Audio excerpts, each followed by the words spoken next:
All right, now at 6, there's no telling what kind of crime Gastonia Police stopped at a local motel after these 5 men that you're taking a look at here were caught impersonating officers. One of the men that you see here had a gun on him. Now, Fox 46's Lindsay Klein is live from the Gastonia Police Department tonight with the story. Lindsay.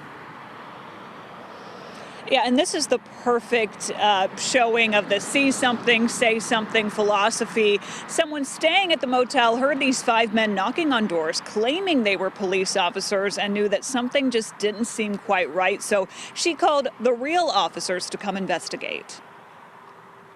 It's very dangerous because, again, we don't know what their motive was. These 5 men are now behind bars after police say they were knocking on doors at the Gaston Inn Motel on Franklin Boulevard early Sunday morning, claiming to be police officers. They never identified themselves as Gastonia police officers. They just identified themselves as police officers in general. Police say the men were banging on doors with flashlights, identifying themselves as police officers, trying to get people to open up. We don't know what their ultimate motive was going to that motel, if they were looking for a specific individual or what they were doing there. Luckily, someone was quick enough to notice that something didn't seem quite right and called actual officers to the scene. It could have been a very dangerous situation for everybody involved. Especially because police say one of the men was armed with a handgun. It could maybe do an illegal search, maybe take away somebody's rights when they don't have that authority. And that harms the public's trust in the real police. Luckily, police responded quickly, so no one was injured and no property was taken.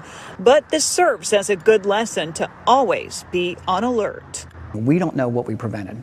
So this is a classic example where we ask the community, if you see something that seems out of the ordinary, please call the police.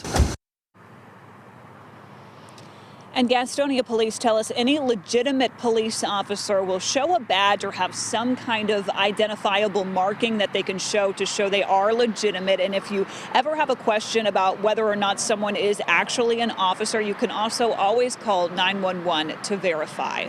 Live in Gastonia, Lindsay Klein, Fox 46. All right, Lindsay, great story here. Thank you so much for those tips.